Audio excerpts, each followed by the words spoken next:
Halo guys, selamat datang di informasi. Kali ini kita akan membahas perbedaan mencolok keturunan India yang ada di Indonesia dan di Malaysia. Keberadaan komunitas orang India di Indonesia dan di Malaysia membawa cerita yang unik dan berbeda. Di Indonesia orang India telah berintegrasi dengan baik. Dalam hal bahasa dan pakaian misalnya, orang India di Indonesia sudah sulit dibedakan. Sementara itu di Malaysia komunitas India lebih banyak menjadi satu dari 3 etnis terbesar di sana. Keberadaan orang India di Malaysia bisa lebih dikenal karena mereka di sana sering menonjolkan budaya nenek moyang mereka seperti pakaian, makanan, dan bahasa. Adanya sekolah vernakular di Malaysia membuat bahasa India lebih banyak dipakai oleh komunitas mereka daripada bahasa Malaysia sendiri. Mengenai perbedaan orang India di Indonesia dan orang India di Malaysia, kami akan mengutip dari penjelasan seorang TikToker bernama Mirna Nagaya, warga negara Indonesia keturunan India yang kini menetap di Malaysia. Jadi ada yang tanya tapi nggak tahu, ke skip kan komennya.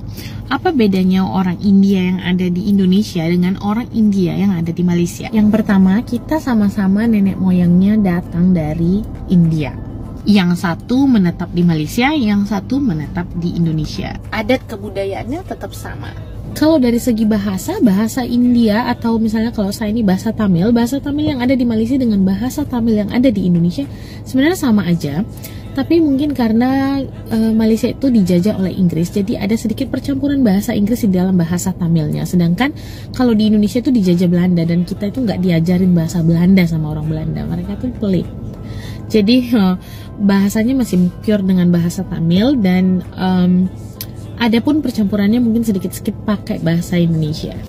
Kalau dari segi makanan, kalau misalnya orang India di Malaysia itu rata-rata yang setahu sepantauan saya, mereka tuh lebih makan yang kayak kari-kari, dal gitu, lebih ke makanan India banget.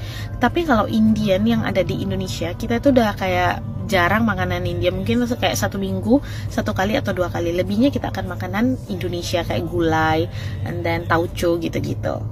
Kalau dari segi pakaian di Malaysia itu, misalnya kalau kita pakaian adat, kalau ke office pun atau ke kantor dalam bahasa Indonesia kita masih memakai pakaian adat India. Jadi ada yang pakai sari, ada yang pakai Punjabi suit.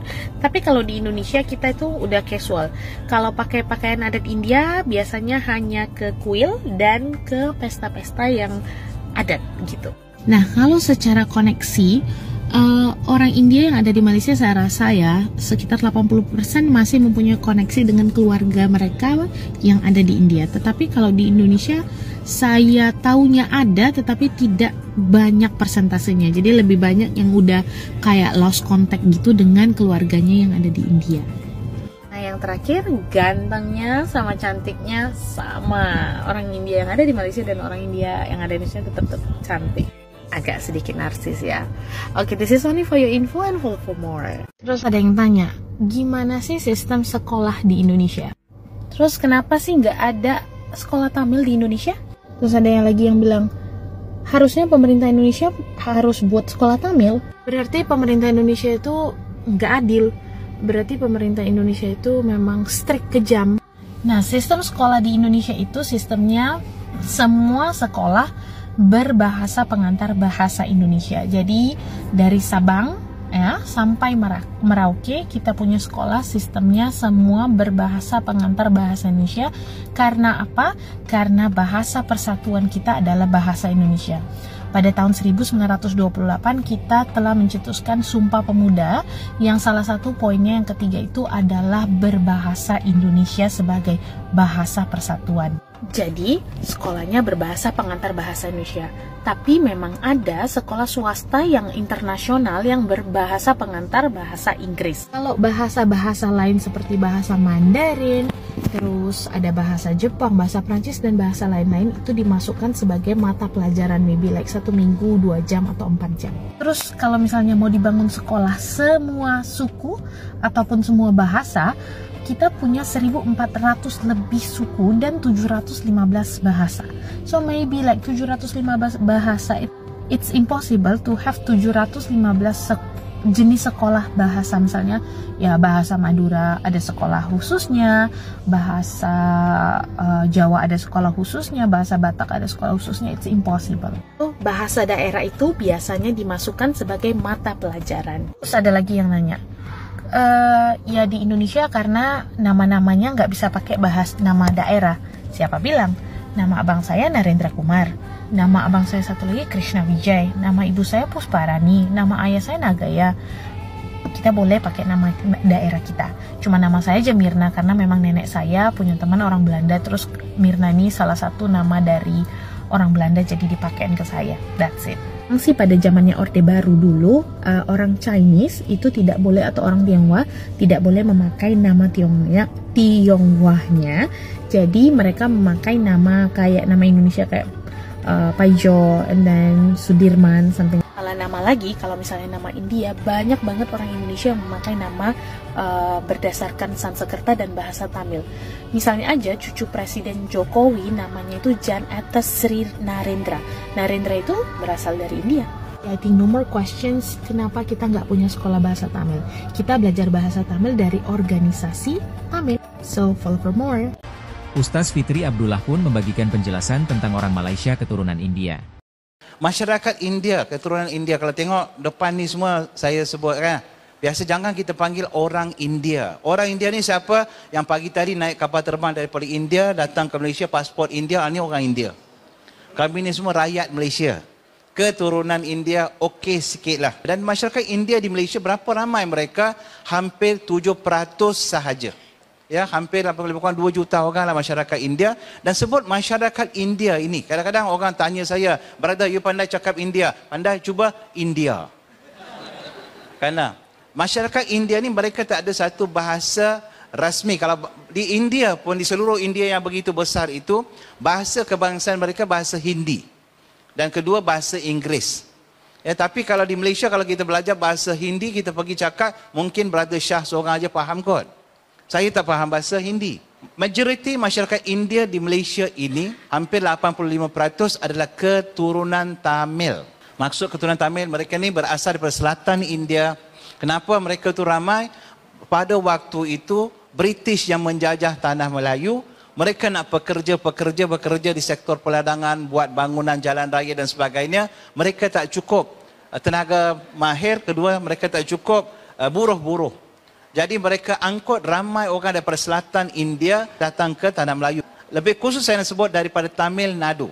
Tamil maksudnya Tamil kaum lah. Nadu maksudnya negeri, negeri Tamil. Waktu kemerdekaan, ramai orang memilih untuk balik ke India. Dan ada segelintir kata mereka tak apalah, kami dah tinggal di sini, tinggal terus di sini sajalah. Kalau nak belajar apa-apa bahasa, bahasa India tak payah belajarlah, tak ada bahasa India pun ya. Belajarlah bahasa Tamil. Sekurang-kurangnya biasa saya tengok ramai orang yang bukan masyarakat India ni boleh menyanyi lagu Tamil. Sekurangnya 1-2 baris. Alo miss, inge poringe. Okey, jadilah. Itu Tamil tu. Itu bukan bahasa India, bahasa Tamil. Bila sebut masyarakat India ini pun dari segi agama, majoritinya beragama Hindu. Dan agama Hindu yang dianuti oleh masyarakat India di Malaysia, mungkin macam saya, ialah keturunan saya berasal daripada selatan India. Kerana Brother Shah daripada barat laut India. Brother Zamri satu kampung dengan saya kot. Kerana jadi mungkin bahasa, you speak what language brother? Gujarat. Dia berasal daripada Gujarat, keturunan dia lah. Mereka dipanggil sebagai Gujarati. Saya keturunan Tamil. Ada yang keturunan Malayalam. Mereka berasal daripada Kerala, tak ramai. Kemudian ada yang bahasa Telugu berasal daripada Andhra Pradesh. Begitulah. Setiap negeri di India ada bahasa masing-masing. Di Malaysia, seluruh Malaysia kita dah cakap dalam bahasa Malaysia. Mungkin kalau orang Kelantan, mungkin dia ada logat Kelantan sikit lah. Mudah makan dah. Itu orang Kelantan lah kan. Kalau Kedah ni dia lain sikit, habak lagu apa ni. Kan? Kedah ni dia lain sikit, Perlis dia lain sikit. Mungkin logat tapi masih lagi berbahasa Malaysia. Tapi di India, setiap negeri ada bahasa masing-masing. Dan dalam negeri itu pula ada banyak, berapa ratus logat-logat. Mereka aja faham hak tu. Kalau kita ambil agama Hindu masyarakat India di Malaysia, banding dengan agama Hindu daripada orang di utara India, mungkin ada sedikit kelainan. Pertama sekali, mungkin cara mereka sembahyang mungkin berbeza. Tuhan-Tuhan mereka pun berbeza. Tuhan-Tuhan yang ada di selatan, kebanyakannya made in Tamil Nadu. Di Malaysia, saya dah lama lihat, saya boleh percakap masyarakat India dari segi agama kepada 3 kumpulan besar. Pertama, mereka yang sembah patung. Biasa kita tengok masyarakat Hindu kan, mereka pergi berhala, mereka sembah patung. Dan kalau kita tanya, ini apa? Ini Tuhan. Dia akan sebut macam tu. Dia sembah benda ni, dia percaya benda ini adalah Tuhan. Kalau kita kata ini bukan Tuhan, mereka akan marah. Ya, silat-silat hari bulan, mungkin bergaduh. Kalau kita kata itu bukan Tuhan lah, ini batu lah, ini patung lah, dia tak boleh terima. Sebab daripada kecil, bukan saja dia, datuk dia, moyang dia, semua-semua dah ikut dah benda batu. Tiba-tiba kita kata itu bukan Tuhan, dia tak boleh terima. Golongan yang kedua di Malaysia ni, mereka masih sembah patung. Tapi kalau kita tanya kepada, brother, ini kau sembah ni, ini Tuhan ke? Dia kata bukan. Kalau bukan Tuhan, kenapa kamu sembah benda ni? Dia kata Tuhan kan tak nampak, macam mana kita nak sembah Tuhan? Jadi orang dulu sudah buat benda-benda macam ni, kita sembah benda ni seolah-olah macam kita sembah Tuhan, perantara. Atau kita dalam bahasa Arab kita sebut wasilah. Dan ramai sebut masyarakat India yang ada di Malaysia dalam golongan yang kedua, apa dia? Mereka sembah patung dan mereka percaya patung yang mereka sembah itu hanya perantara, bukan Tuhan, dan mereka pun tahu ada Tuhan yang besar, Tuhan yang satu.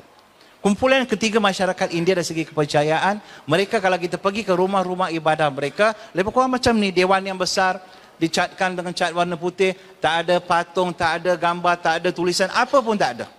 Biasa mereka pergi pun pakai pakaian yang putih, mereka duduk meditasi.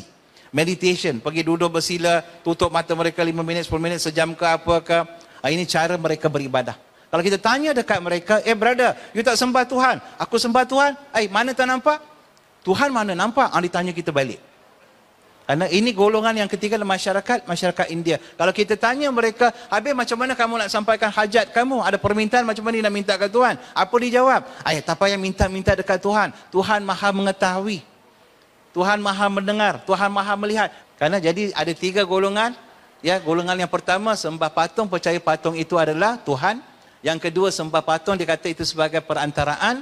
Yang ketiga mereka tak sembah patung, mereka tahu Tuhan ada. Mereka ni tak buat syirik, tapi mereka kufur kepada Allah. Golongan yang ketiga, faham tak?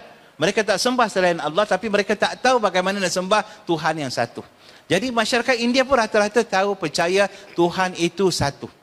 Ya, kalau Brother Shah, kita pun dengar semalam kupasan dia, laju dia cakap dalam bahasa Sanskrit, ya, dia kepada Veda, Upanishad dan sebagainya. Kalau pergi cakap hak tu dekat masyarakat India di Malaysia, mereka tak akan faham. Mereka tak pernah belajar. Saya pun tak pernah belajar bahasa Sanskrit. Kitab suci agama Hindu yang asal semua dalam bahasa Sanskrit. Dan saya belajar agama Hindu di negeri Perlis. Sebab guru saya, dia pernah jadi ketua pengarah hospital Kanga, Dr. S. Jaya Bharati, seorang yang paling terpelajar, paling berpengetahuan tentang agama Hindu.